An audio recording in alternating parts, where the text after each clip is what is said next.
Viktor Frankl said, "Everything can be taken from a man but one thing, the last of the human freedoms. To choose one's attitude in any given set of circumstances, to choose one's way." This is Finding Human with Sue Jackson. Stay tuned for the next hour as Sue explores the human psyche, what makes us tick, and how to live better, more fulfilled and more meaningful lives. Only on 101.9 High FM. Hello, this is Sue, and I'm on my own again. Next week I will have a guest with me. But in the meantime, please just bear with me. There's so much to talk about actually today, and I was wanting to say to have a topic of "In a time full of war, be peace." And I'm sure you know that song, "Be a Light," and it says, "In a time full of war, be peace. In a time full of doubt, just believe." There ain't that much difference between you and me. In a time full of war, be peace. As the American elections become closer, the rhetoric on all sides is becoming absolutely awful and very distressing, I must admit. I can't believe what's being what's being spoken about, and the rhetoric is just violent and awful, and it's very upsetting. I can't wait for them to be over with their elections. In the meantime, in South Africa, if you've just listened to the news, you'll see that once again our government is putting much, much, much effort into taking Israel to the ICJ for genocide. I wish that as much effort would be put into saving our own communities and the many, many homeless people in our country. This is Finding Human with Sue Jackson, only on 101.9 High FM. Hello, if you'd like to WhatsApp me, you can on 061 895 1019. I saw many of you who enjoy listening into me. I saw you at shul, and I saw you when I was out shopping, and it's always really great to stop and to chat to you and find out what it is that you like about the program, and also, if you're honest, what you don't like. But I wanted to talk about Simchat Torah this year. This is the day that Hamas perpetrated the worst act of genocide against the Jewish people since the Holocaust. And this year, it fell on Friday, the 25th of October. And we asked, how can we celebrate this day when so many of our brothers and sisters in Israel have been murdered, raped, burnt, taken hostage? But, 51 years ago, in the aftermath of the Yom Kippur War, when the people of Israel were really struggling to find joy after so much loss of life, Elie Wiesel's words echoed across the nation. And this is what he said: "We shall not allow our enemies to tell us when to be joyous and when to mourn, when to sing and when to be silent." And I realized that in our synagogue, that's exactly what happened. We sang. And I looked up the power of music and why music is fundamental to Jewish prayer. And one of the articles that I came across was by Joey Weisenberg. And she said that music is the most immaterial and ephemeral of all the art forms. We can't see it, we can't grasp it, but we can feel it working through us and the world. And as such, music represents our connection to the divine, to each other, to everything. It's a wordless prayer that opens up our imagination. And then she goes on to say, well, come to think of it, it says Joey Weisenberg. I'm not sure if it's a Joey male or a Joey female. Anyway, thank you, Joey, for writing this article. That in the Hebrew numerological system known as Gematria, the numerical value of the words for prayer, which is tefillah, and the song shira are identical. So from this, we can see that music is a form of prayer, and prayer is a form of music. Well, I suppose that's why so many of us enjoy reading David's Psalms and in our Tehillim books, because of that. But I wanted to talk about our synagogue this year. Although before I go on to that, let me just say that my husband plays music all the time, and I always know when he's home, because when I park my car and I walk up the stairs to our garden, his music is playing loudly from a large speaker as he's working in the garden or sitting at the outside table, beating away on the tabletop to the sound of the music, to the rhythm of the music. And then I realize I am home, which is always a wonderful feeling. Now, our soul's call at the moment is that we are being challenged to rise up out of our self-absorbed state and to view the world with a wider lens, and to recognize, to look around and to think, who is sharing this space with me? And there are times when we question the meaning of our lives, the purpose, the tragedy, the backstabbing, the constant worry that the war in the Middle East is bringing. I must admit that I felt myself slipping into a state of despair.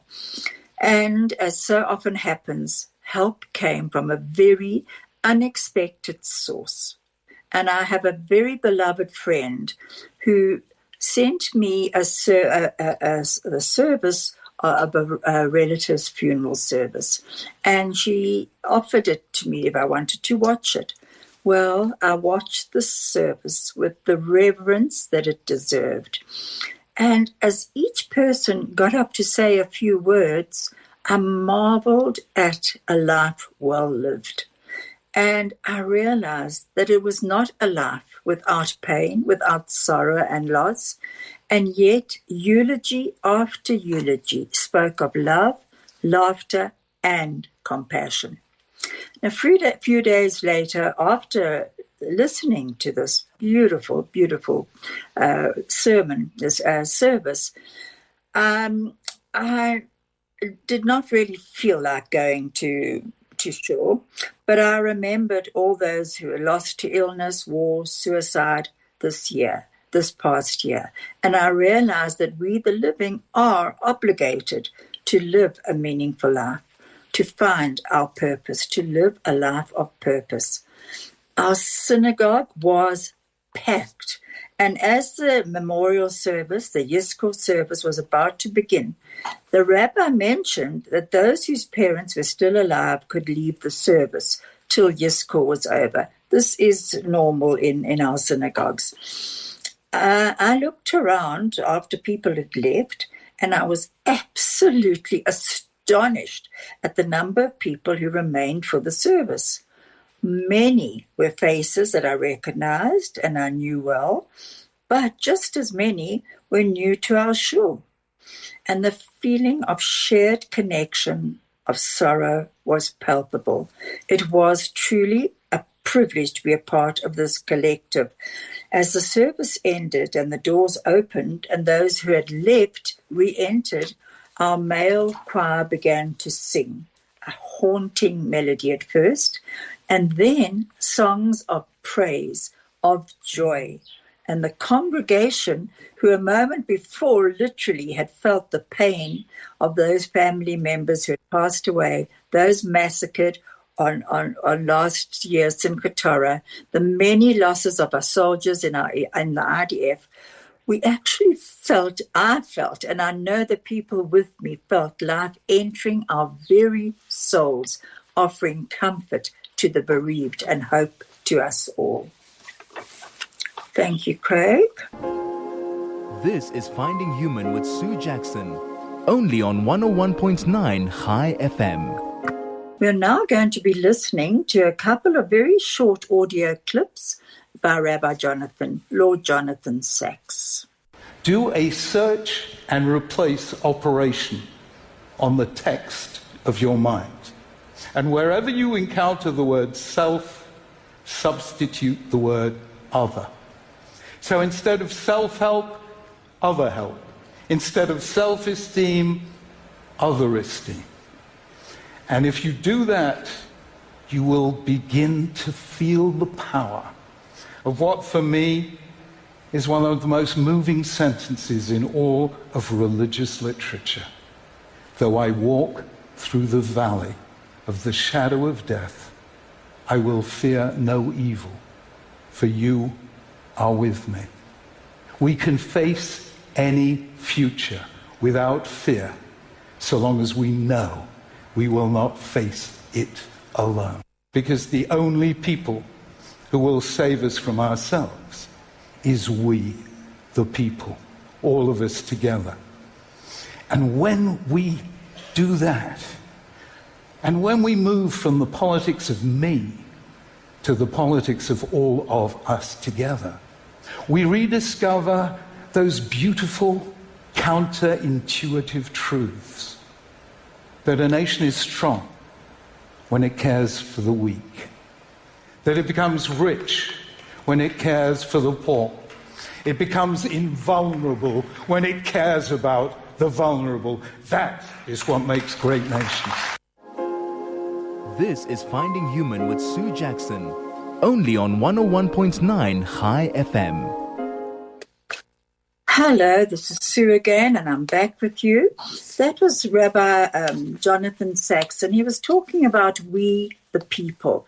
And he spoke about the politics of me to the politics of us together.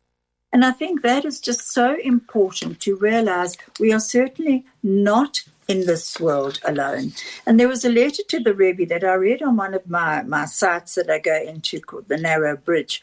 And the letter wrote to the Lubavitcher Rebbe, Rabbi Menachem Mendel Schneerson, and she used the term Orthodox Judaism.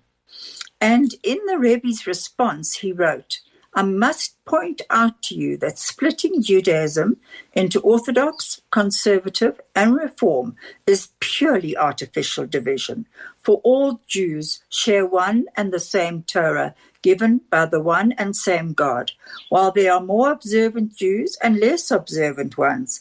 To tack on a label does not change the reality that we are all one. So it's as Rabbi Jonathan Sacks said, the politics of me, which we can change to the politics of we together. And this was very obvious in our synagogue over Simchat Torah, when I looked around and I saw so many people that I had never seen before. But we were all in this together. It was a wonderful feeling of connection, of collectiveness. And it was very beautiful. I go onto many different sites. The other day I was asked if I was a historian. And if you're listening in, the person who asked me, it was quite amusing because I said, no, I'm definitely not a historian. But I said, I do rely a lot on Google and Safari. And I do a lot of research, I must admit, because that's something that I really love. And we have, last week and the week before, it was the 3-day Yontifs, and for Jews around the diaspora. In Israel, they only celebrate 1 day, but we do the 3-day. And there were, it was a lot of organizing, I might add, to get to actually all pull everything together to make sure that I had everything for the 3 days. But at the end, it was all worth it. I would like, because I didn't get a chance to go on. My phone was off all the time, and it was not easy to have my phone off. But at the same time, I had downloaded a lot of various articles on Rosh Hashanah, on Simchat Torah, on Yom Kippur, on all our festivals, and I did read a lot of those, and I found it particularly beautiful. This year in particular, we were asked to get out of our little bubbles that we were in, and to be in this together, to witness a world of hatred that seems to be turning more and more against us, and to bring in the love that we have for one another, for other people. And I had a very good experience the other day. I happened to be in a doctor's room, and I walked in, and there were two people of a different faith. They were actually two Muslim women who were sitting in the waiting room as well. And I thought, now I'm going to be subjected to these stares of hatred. Their faces were not covered, but, they were dressed in burqas, but not with their faces covered. And I have unfortunately had a few incidents when I've been in shopping centres, and I have had a few insults thrown at me. But when I walked in there, I thought, oh no, how long am I going to have to sit with these women for? But the strange thing was, through this sense of not fear, it certainly wasn't fear, but it was distrust. I sat down, and the one woman looked at me and she smiled, and I smiled back. I was very taken aback. And her companion also smiled at me. And it was such a good feeling of connection.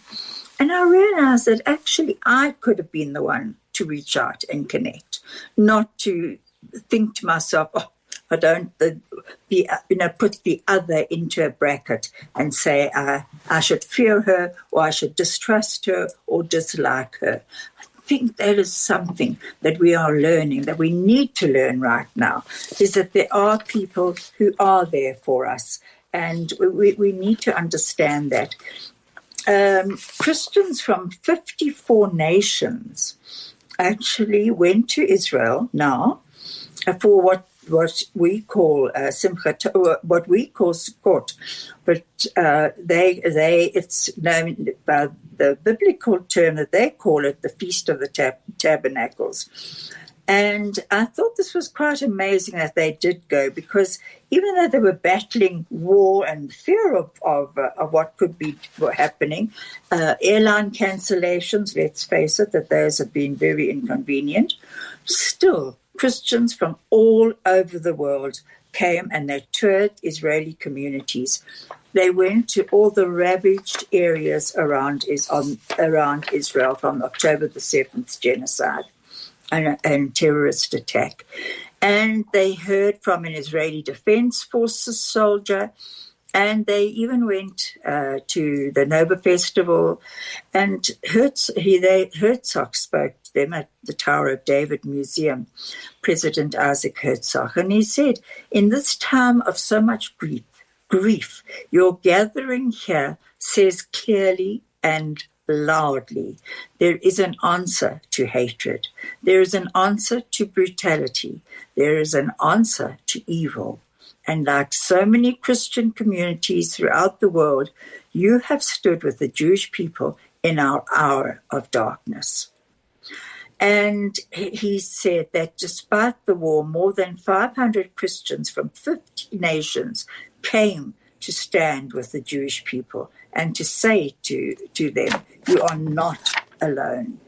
So the spokesperson for the Christian Embassy in Jerusalem, David Parsons, told the CBN News that it's the largest solidarity mission to Israel since the war began on October the 7th last year. And what a solidarity mission it was.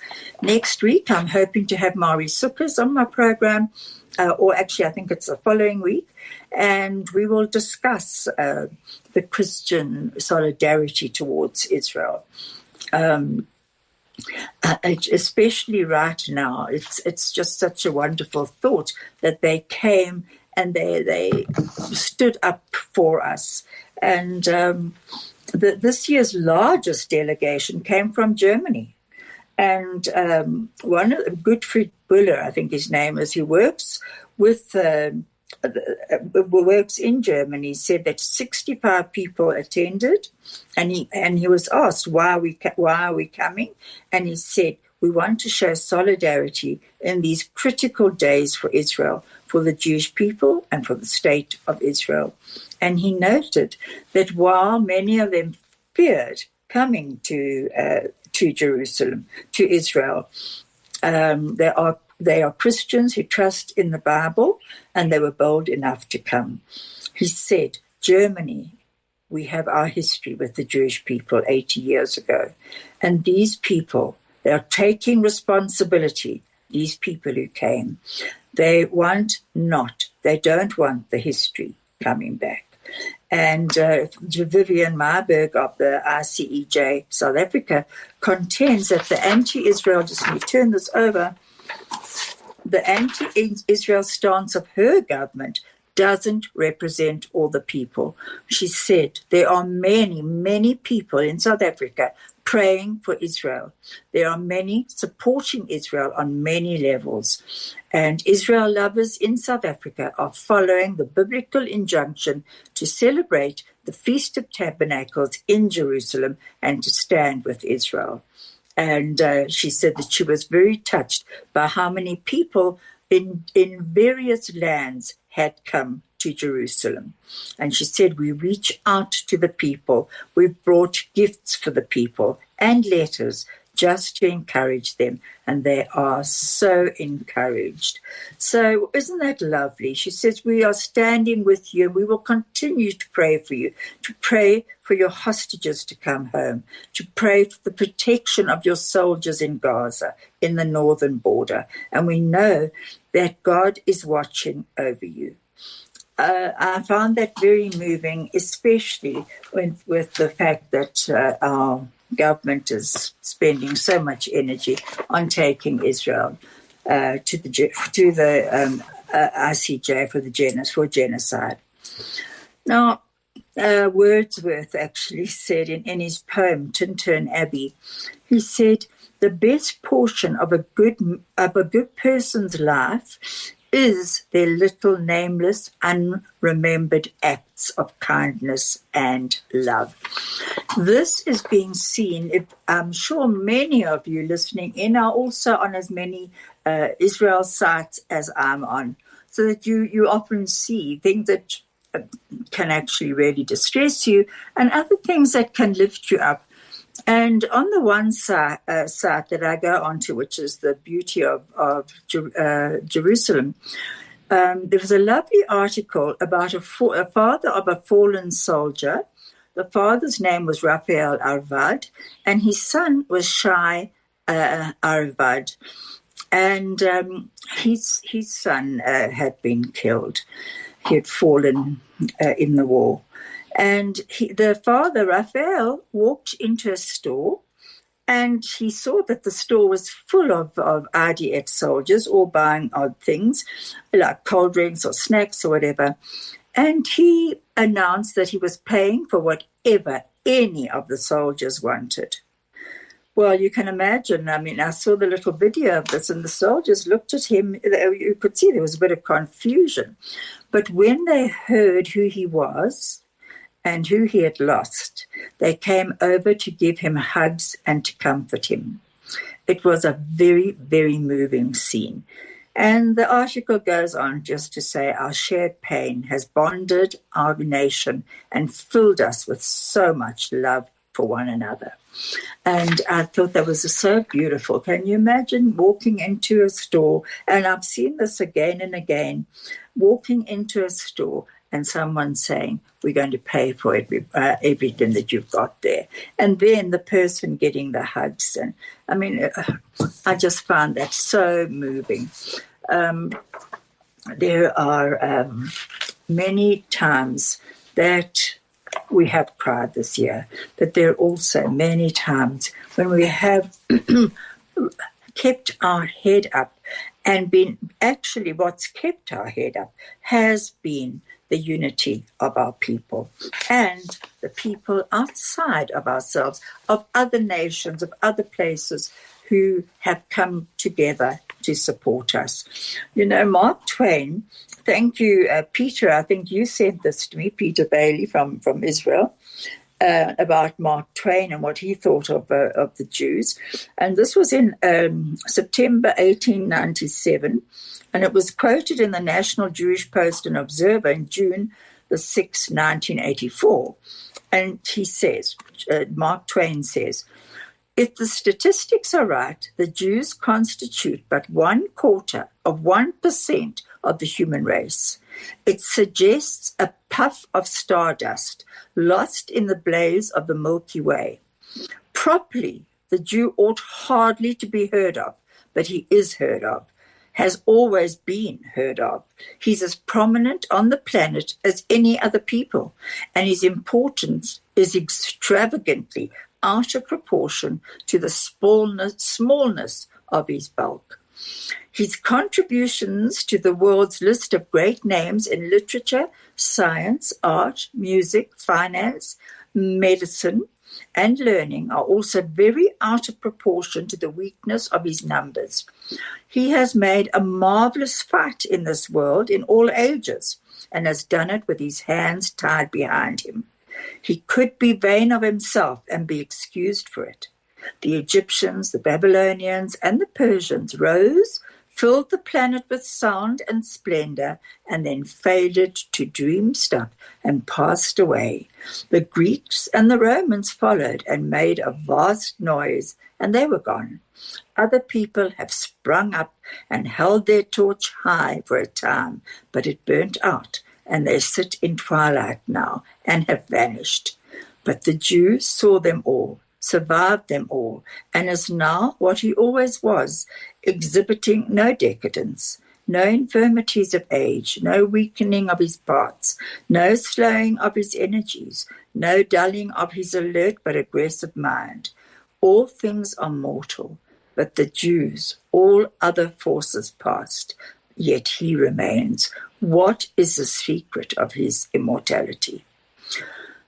I found this very moving. Thank you, Peter.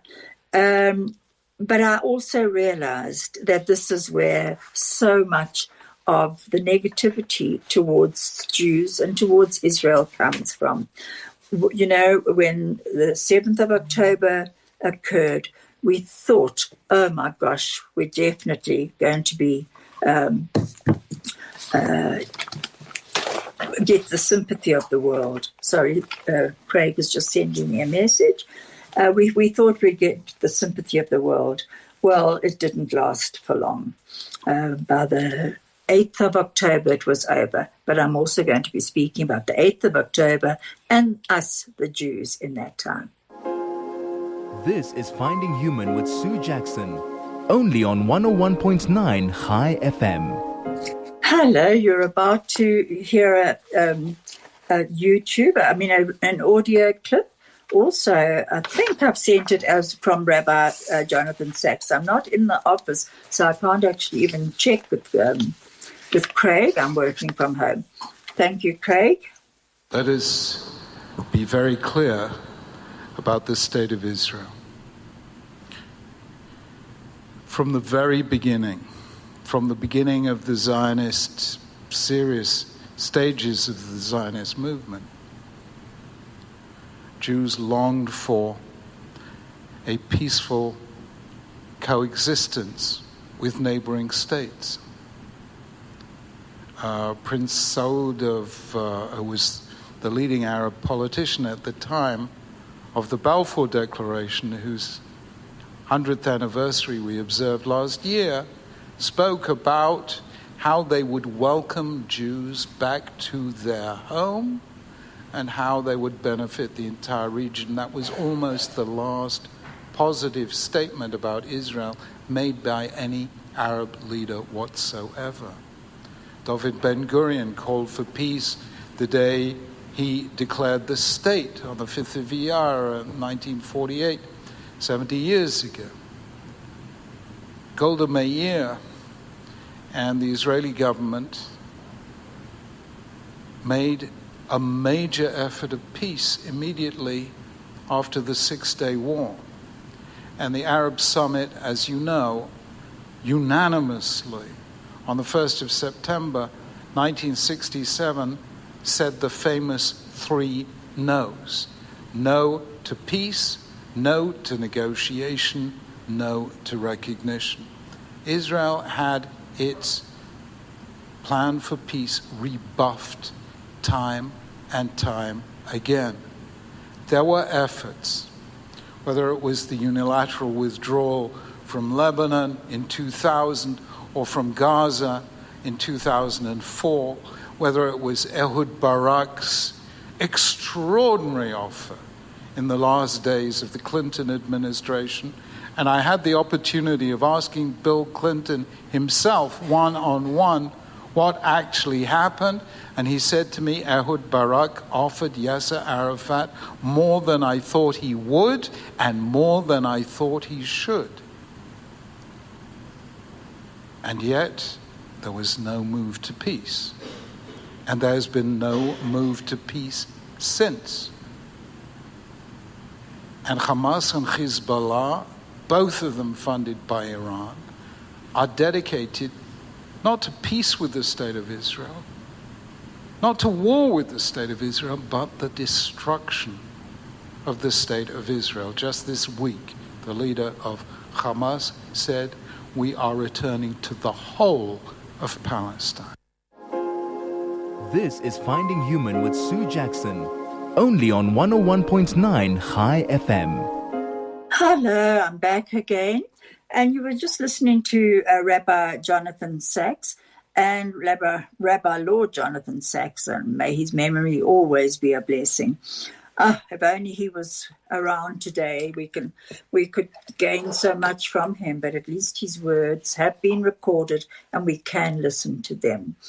That was done so many years ago, and yet it's so relevant to today still. In Israel, we have always fought for that homeland forever. And one of the other things that Mark Twain said, that he could not believe that there was that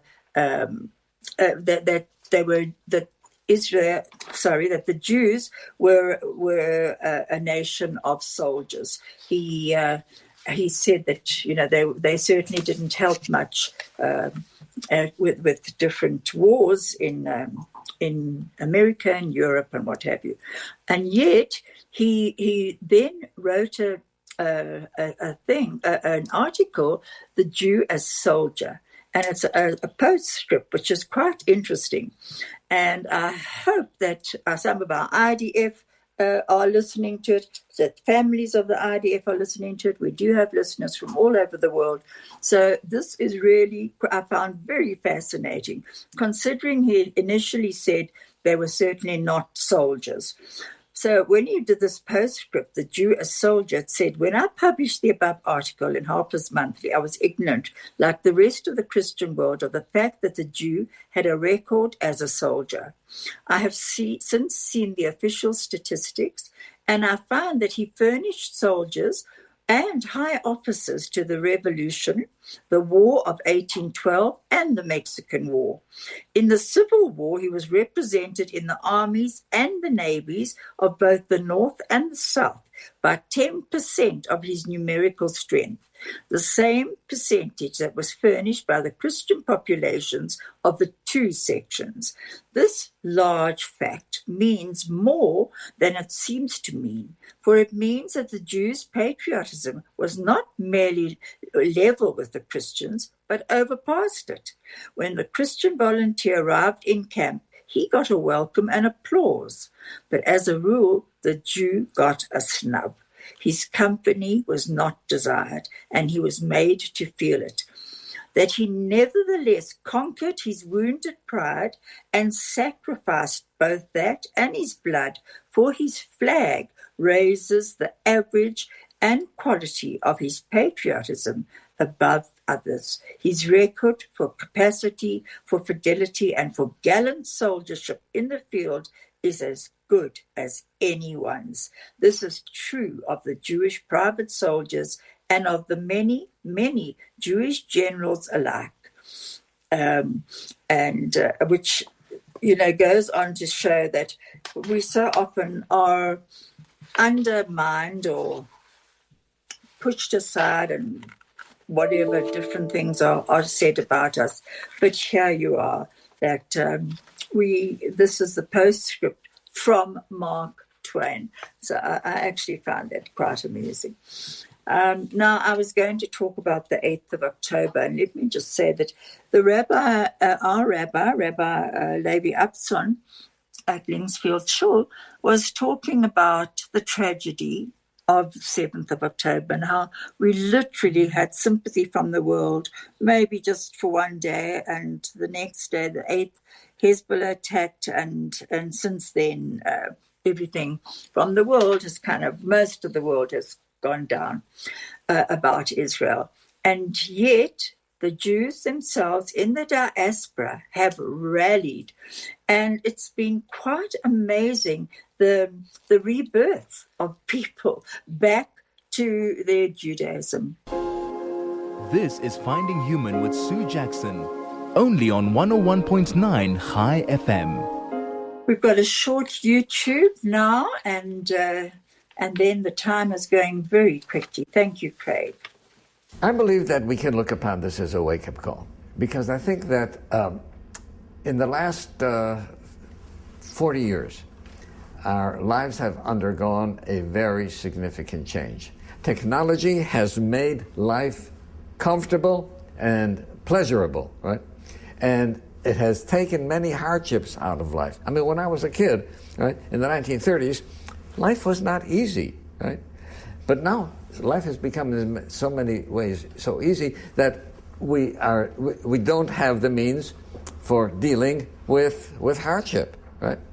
So what I would like people to know is, look, we have the reality, but hardship is not fatal, right? Why is it a wake-up call? Because I think we have to start thinking in terms of who am I, what is the purpose of my life, right? What do I hope to achieve in my 80 or 90 years on this earth, right? I sometimes say, I've attended many people in the last days of life. Never have I heard anybody say, my only regret is that I haven't spent more time in the office, right? It doesn't happen, right? Because what happens is that when people look at their life retrospectively, they realize that they left out many of their values of a life. Well, why don't we become wiser, right, when we're in a time where we can do something about it instead of when we're terminal, right? So I think that the fact that we have lived so much of a commercial life, industrialized, and I'm not going to pitch religion, because unfortunately there's been a lot of drawbacks in organized religion, and people have lost faith in organized religion. But I wrote a book about spirituality where I said spirituality can stand independent of religion, right? Spirituality means being the best human being that you can, right? Meaning thinking about a purpose in life, because animals can't do that. Only human beings can do it. Thinking about how you can improve yourself and become a better person. Animals don't seek to improve themselves. Trying to help others, strangers, animals don't do that, right? Being able to delay gratification. Being able to make moral decisions, what's right and what's wrong, right? Animals can't do that. Animals are driven by their body. If the animal wants something, it has to go get it, and it can't think whether it's right or wrong, right? So I pointed out there are so many things that are unique about the human being. And I take all of those 12 or 13 or 14 uniquenesses, put them together, and I says, this is the human spirit. And that is what makes us different than animals. Now, if you implement all of these things, then you are implementing the spirit and you are being spiritual, right? And one can be spiritual and have a feeling of self-worth of being a spiritual being, right, without even having a belief in God or being in any religion. This is Finding Human with Sue Jackson, only on 101.9 High FM. That was the late Rabbi Twersky, and I love what he says, that it's to be the best human being that we can be, to make moral decisions, to become spiritual beings. That's what we are. And if you want to get some really good news articles, I would suggest that you look up Lay of the Land, and their reporting is fantastic. They've got many different journalists who are writing in, And it's very, very interesting. Raylene Marks actually talks every afternoon. There's a YouTube of hers that comes out, but she's also with Lay of the Land. I would like to end with this, The Dash, the poem by Linda Ellis. I read of a man who stood to speak at the funeral of a friend. He referred to the dates on the tombstone from the beginning to the end. He noted that first came the date of birth and spoke of the following date with tears. But he said what mattered most of all was the dash between those years. For that dash represents all the time they spent alive on earth. And now only those who loved them know what that little line is worth. For it matters not how much we own, the cars, the house, the cash. What matters is how we live and love and how we spend our dash. So think about this long and hard. Are there things you'd like to change? For you never know how much time is left that still can be rearranged. To be less quick to anger and show appreciation more and love the people in our lives like we've never loved before. If we treat each other with respect and more often wear a smile, remembering that the special dash might only last a little while. When your eulogy is being read with your life's actions to rehash, would you be proud of the things they say about how you lived your dash? May we all live the time that we have on this earth with humility, with compassion, with recognizing that we do have a purpose here. And the purpose is to make the world a better place. We can each do that. There will be a song at the end of this program which will not come through on podcast, and it's going to be a Light, and it's by In a Time Full of War Be Peace. In a time full of doubt, just believe. Yeah, there ain't that much difference between you and me. In a time full of war, be peace. In a world full of hate, be a light. Thank you, Craig, and thank you, everybody, who has been listening in to me, and I will see you around town. Bye.